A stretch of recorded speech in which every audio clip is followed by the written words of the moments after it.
Vamos a ver las asociaciones más importantes con los microorganismos. Aquí vamos a tener las condiciones especiales del paciente o con lo que se va a presentar, como las asociaciones que vamos a hacer. Y aquí vamos a tener los organismos, los microorganismos. Y aquí continuamos con la tabla porque aquí ya no tenía espacio. Entonces tenemos un paciente que tiene asplenia.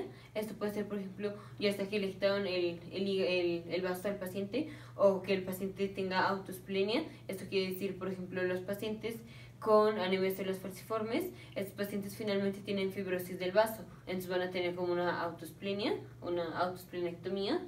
Estos pacientes, los que no tienen vaso o tienen disfunción del vaso, van a contaminarse generalmente con microorganismos que tengan cápsula, como es Streptococcus pneumoniae. Entonces aquí, Streptococcus pneumoniae, este va a ser el más común. Luego va a ser, por ejemplo, Haemophilus influenza, que también tiene cápsula.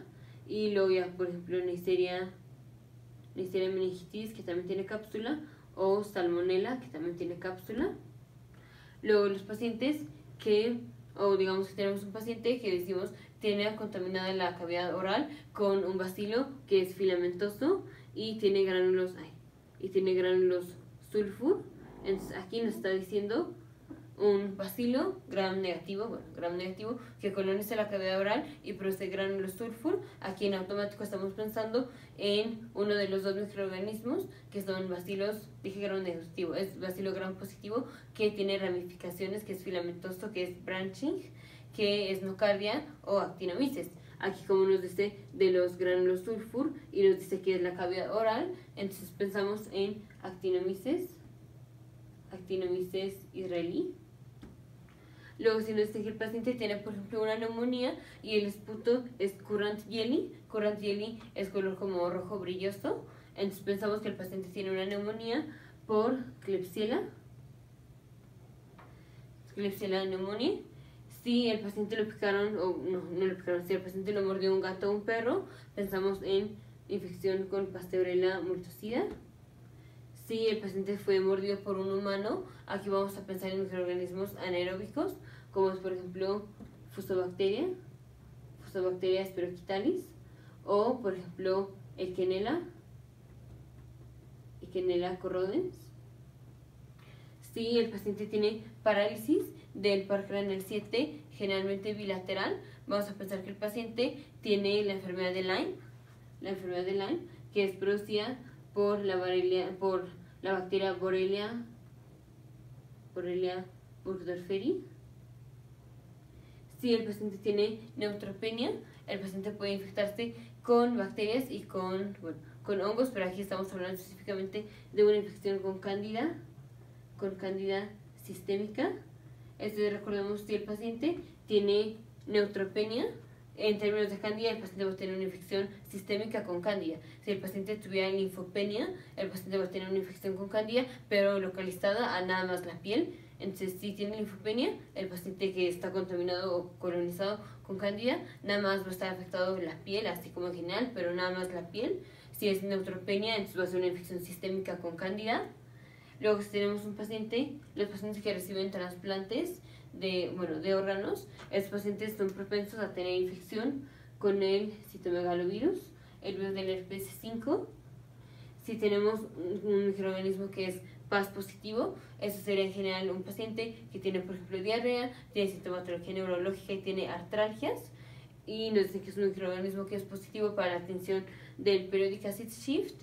Entonces aquí estamos pensando en Trophirema whippeli. Si el paciente es pacientes pediátricos que tengan infecciones, aquí la gran mayoría, o cuando menos un gran porcentaje de las infecciones en los pacientes pediátricos es por la bacteria Haemophilus influenza.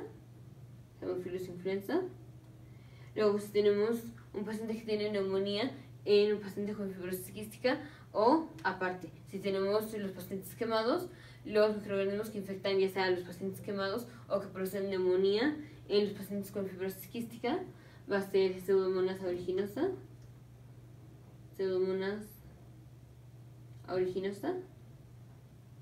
Y si seguimos pensando, por ejemplo, en fibrosis quística, podemos pensar en Staphylococcus aureus, o puede ser Burgdorferi aspace, o por Acinetobacter baumannii, pero aquí nada más puse Pseudomonas aeruginosa, porque es lo que tienen los dos en común, el paciente con quemaduras y el paciente con neumonía, en un paciente que ya tenía o que preexistentemente tenía fibrosis quística.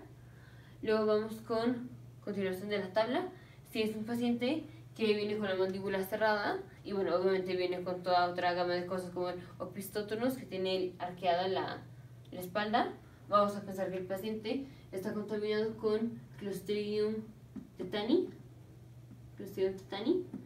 Si es un paciente que tiene pus, tiene empiema, tiene abscesos, bueno, generalmente en donde sean, puede ser en la axila, puede ser en la extremidad superior, en la extremidad inferior, puede ser en la cara, vamos a pensar abscesos o colonización con Staphylococcus aureus.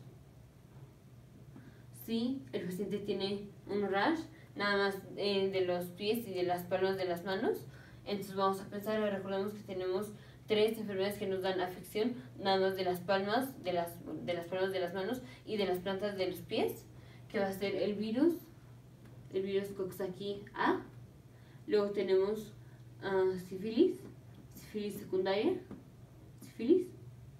y podemos tener rickettsia.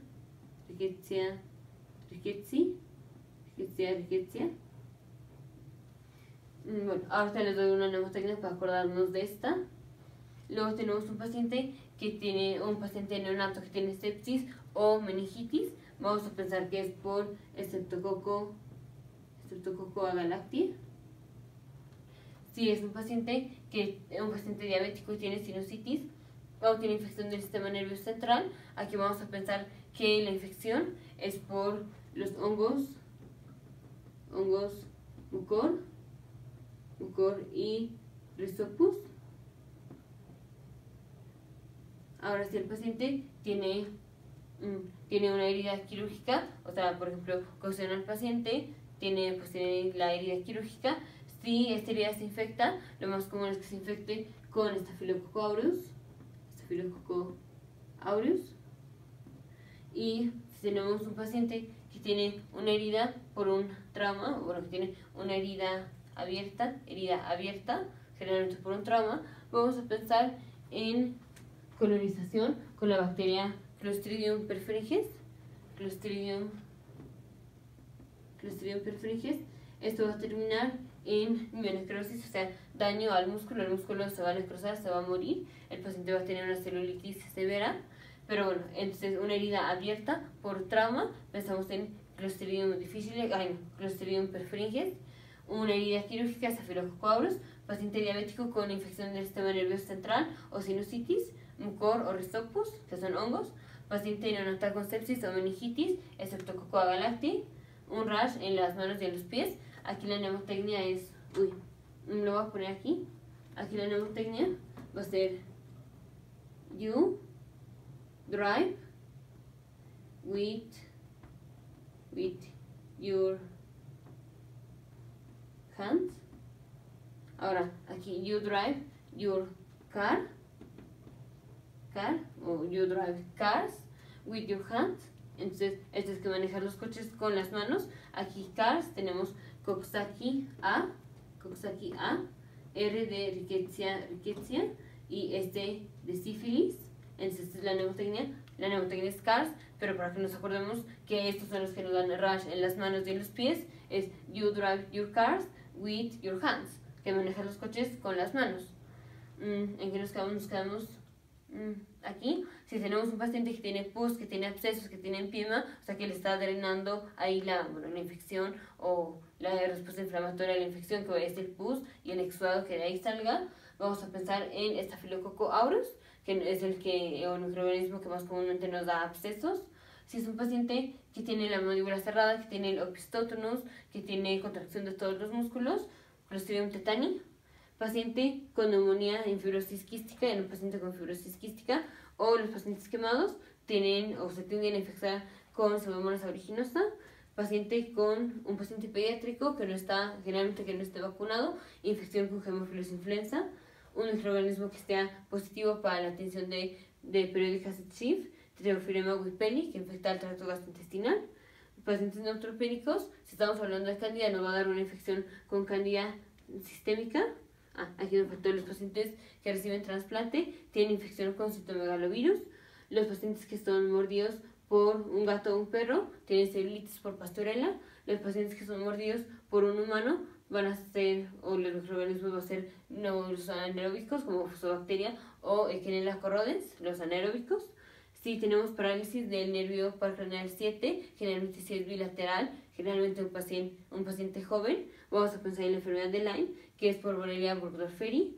Si tenemos que el esputo es currant jelly, o sea, como rojo brilloso, vamos a pensar que el paciente tiene una neumonía con Klebsiella pneumoniae.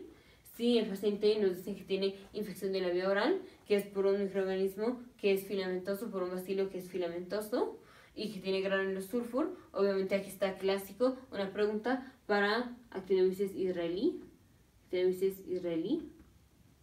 Y los pacientes que tienen esplenectomía, o que se les hace esplenectomía, o que tienen la autoesplenectomía o autoesplenia, estos van a ser los pacientes que tienen disfunción del vaso o a los que se les quita el vaso. Van a tener infecciones con microorganismos que tienen en cápsula, como es principalmente Streptococcus pneumoniae, luego Haemophilus influenza y luego ya Neisseria meningitis y puede ser Salmonella. Te vemos en el siguiente video.